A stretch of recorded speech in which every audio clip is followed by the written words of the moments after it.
भारत से 4,203 किलोमीटर दूर सीरिया, जहां बशर अल असद की सरकार गिरने के बाद उथल पुथल मची हुई है, लेकिन इनडायरेक्टली ये हजारों किलोमीटर दूर हमारे देश पर भी गहरा असर डाल सकती है।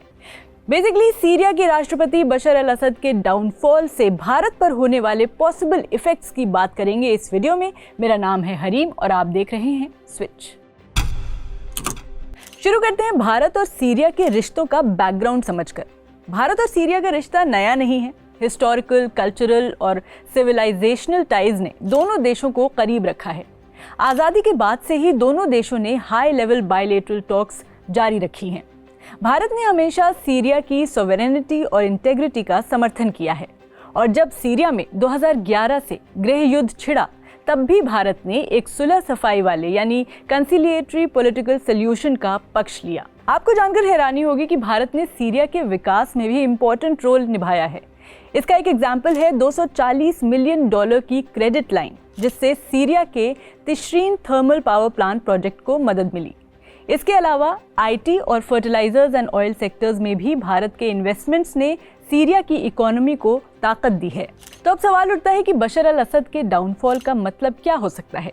उनके शासन का अंत सीरिया में नई राजनीतिक परिस्थितियां पैदा कर सकती है, लेकिन इस बदलाव के साथ ही एक बड़ा खतरा भी है।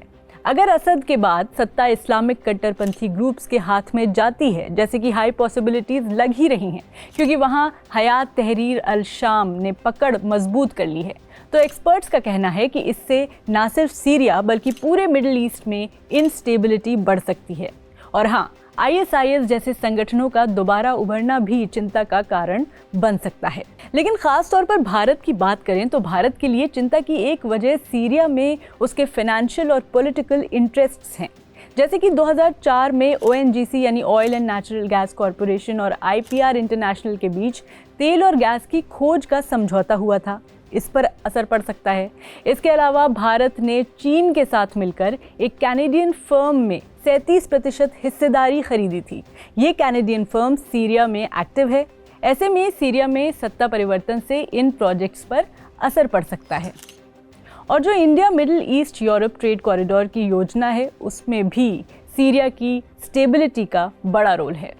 यानी इन सब चीज़ों की स्मूथ फंक्शनिंग के लिए सीरिया का स्टेबल होना ज़रूरी है। एक और दिलचस्प पहलू है तुर्की के राष्ट्रपति एर्दोगन का बढ़ता प्रभाव। विपक्षी विद्रोही तुर्की के समर्थन से मजबूत हो रहे हैं। अगर तुर्की का प्रभाव बढ़ता है तो भारत और तुर्की के रिश्ते बेहतर हो सकते हैं।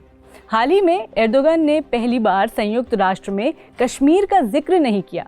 इसे भारत के लिए एक पॉजिटिव संकेत माना जा रहा है। फिलहाल सीरिया की राजनीति अनसर्टेनिटी से भरी हुई है। भारत इस पूरे घटनाक्रम पर करीबी नजर रख रहा है, लेकिन ये साफ है कि असद का पतन सिर्फ सीरिया का इंटरनल मामला नहीं है, बल्कि इसका असर पूरे रीजन और भारत के इंटरेस्ट पर भी पड़ सकता है।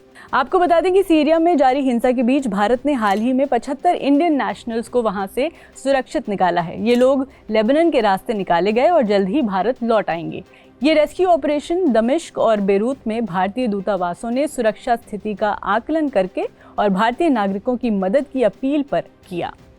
इस बीच इंडियन गवर्नमेंट ने सीरिया में रह रहे भारतीयों को भारतीय दूतावास से संपर्क में रहने और मदद के लिए आपातकालीन हेल्पलाइन का उपयोग करने की सलाह दी हुई है। सरकार स्थिति पर नज़र बनाए हुए है। बहरहाल, अगर आप भी जियोपॉलिटिक्स से जुड़ी खबरों में दिलचस्पी रखते हैं तो आप बताइए कि क्या लगता है भारत को सीरिया के बदलते हालातों के बीच क्या कदम उठाना चाहिए। And for more videos on Syrian conflict, keep watching switch.